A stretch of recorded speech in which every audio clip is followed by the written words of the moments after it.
Well, thanks for having me. I really appreciate it. Amy Carroll, I think, was supposed to be with you today, and she had something pop up as she called me last week. And I had just been meeting with her, chatting with her about the fact that I would love to do more local things. I've given this talk in Las Vegas and Florida and Southern California, and I was like, man, Ripon is a lot closer than that. So thank you for letting me come and do this today.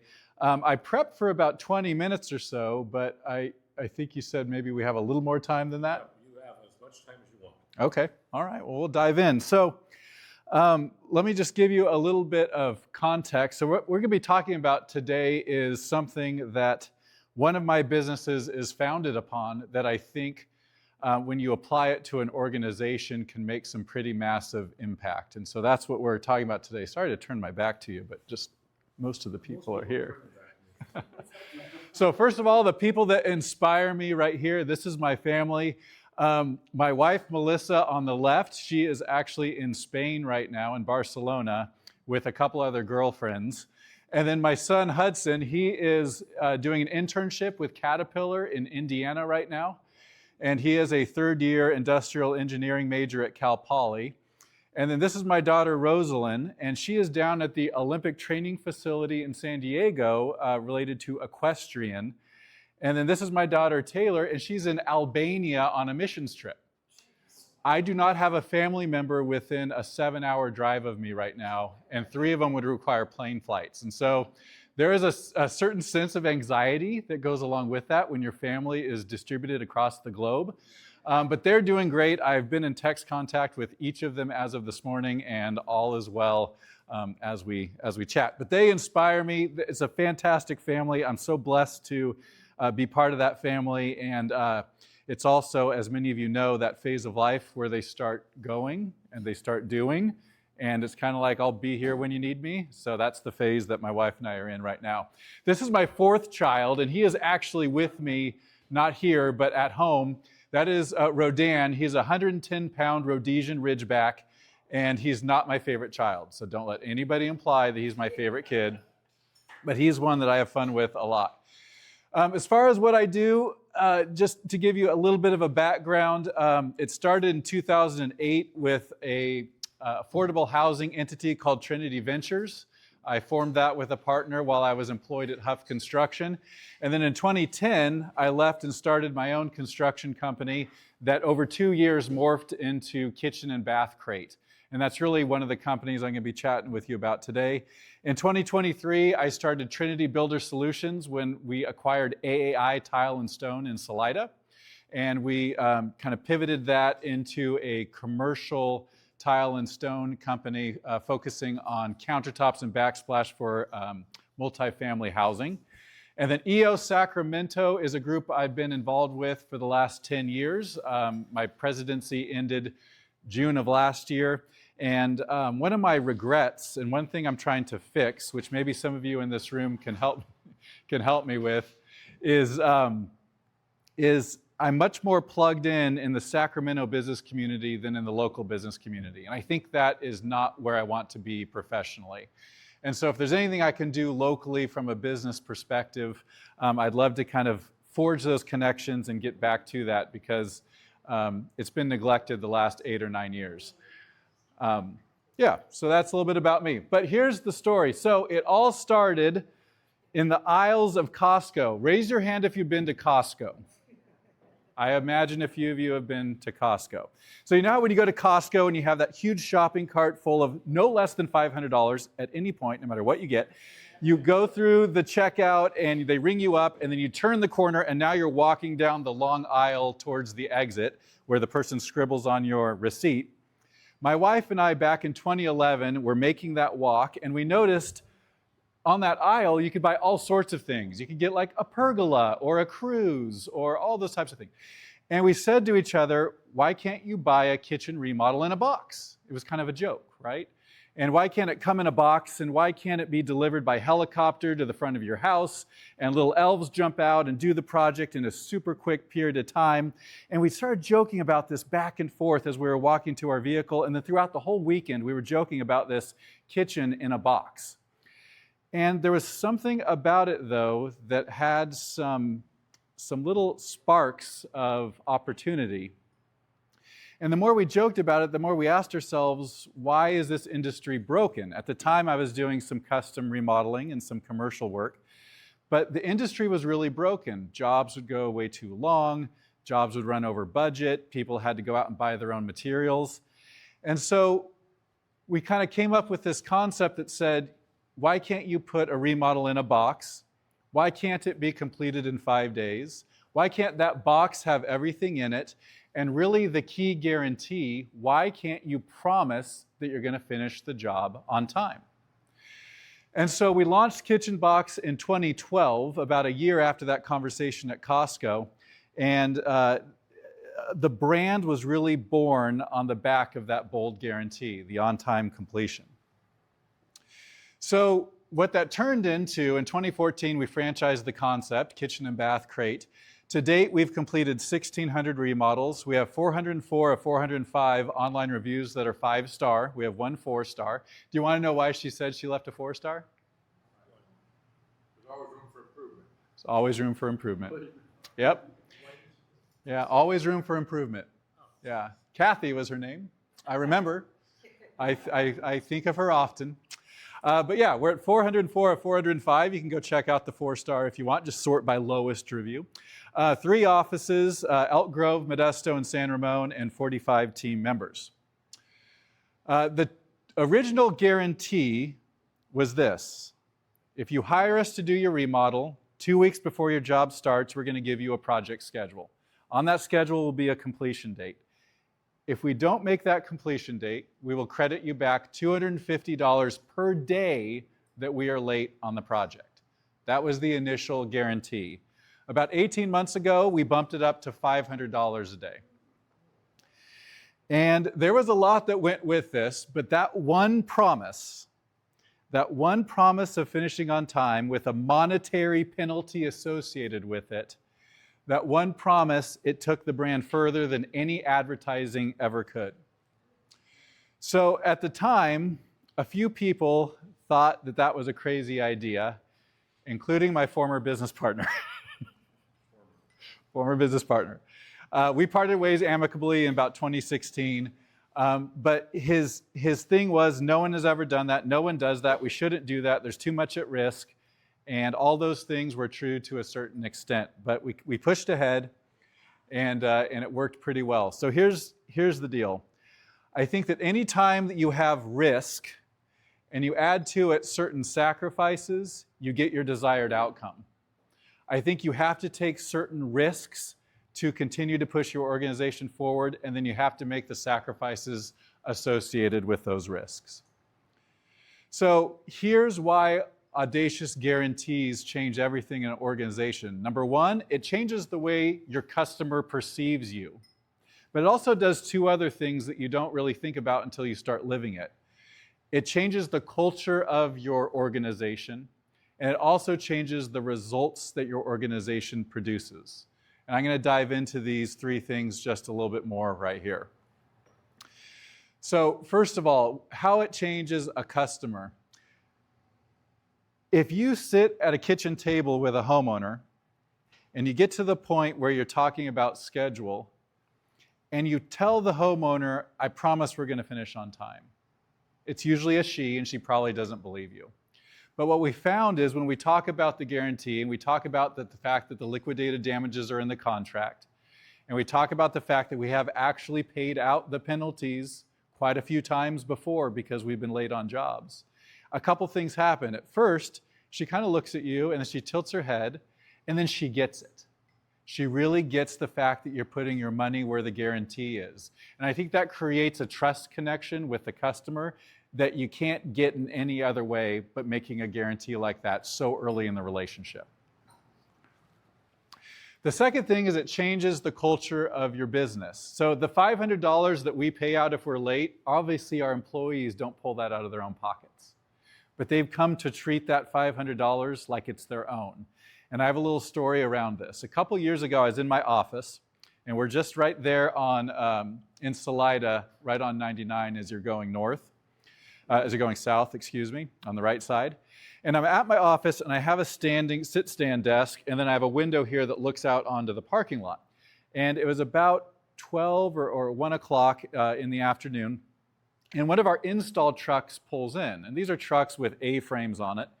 And on the A-frame was 2 large slabs of countertop material. And this was odd for a few reasons. Number one, these install trucks usually just take finished countertops out. They don't usually bring raw slabs into our facility. Those come in on semi-trucks. It was also odd because at 12 or 1 o'clock, that truck should be installing on a job, not pulling back into the parking lot. So I looked out and I saw Brian and Ray, and I was like, oh, that's weird. They pull in 2 big slabs on the A-frame, and they walk into the office. I'm like, hey guys, what's up? And they looked exhausted, but they also had like a little bit of a twinkle in their eye. And I was like, all right, what's going on? They said, we just got back from Anaheim. And I said, it's like 1 o'clock. What were you doing in Anaheim? And they said, well, yesterday we were fabbing a countertop for a customer and we messed it up. We broke the slab, which I'd say happens a handful of times a year. So they broke the slab. They called Arizona Tile, which is one of our suppliers. Arizona Tile said, yes, we absolutely have that slab, a matching slab of it. The bad news is it's down in Anaheim. We can have it up here in 5 or 6 days, because that's when their truck comes up, about once a week. Unbeknownst to me, and without my permission, the guys jumped in an install truck, drove to Anaheim, stayed in a hotel that night, woke up the next morning, right when Arizona Tile's warehouse opened up, loaded the 2 slabs, and were back in Modesto fabricating that afternoon. At first, I was a little agitated by that. And I'll tell you why, because I quickly ran the math of, at the time, $250 a day, and I said to myself, those guys spent more going to get that slab, paying for a hotel, all those things, than if we would have paid the late fee. But what I realized is that guarantee was so intrinsic to our culture, and they so didn't want to fail at that they took it upon themselves to go basically have an evening with 2 dudes sitting in a hotel in Anaheim. And that's the type of thing that an audacious guarantee causes. It causes your people to act differently. Well, when you act differently, it changes the results and you actually get better outcomes. Let me show you some examples of companies that have rolled out audacious guarantees. Some of these you may remember from the past. Has anybody heard of Zappos by chance? Right? What do they sell? Shoes, right? So Tony Hsieh, when he started Zappos, his audacious guarantee is that they would provide 365-day returns. In e-commerce, that was equivalent to business suicide. No one did that at the time. 75% of Zappos's revenue came from repeat customers. And they ended up selling to, anybody know? Amazon. I think it was $350 million transaction. Yeah, and this was back in the mid-2010s. So that 365-day free return completely changed their business and allowed for a massive exit for Tony Hsieh and the rest of his team. So that brings up Amazon. I assume, just like all of us have been to Costco, we've probably all bought something from Amazon, right? If not something, then everything, right? So Amazon, does anybody remember when they came out with 2-day shipping? That was like, who does that, right? E-commerce, you'd expect it to take about a week to get anything, right? And Amazon was like, no, we'll give it to you in 2 days. Which right now, as we sit here, if you told that to my kids, they'd be like, why so long, Dad? Right? You should be able to go on Amazon and have the box on the porch in about an hour and a half. And so Amazon rolled out their 2-day shipping guarantee. They did pretty well for themselves, I think, Amazon as a company.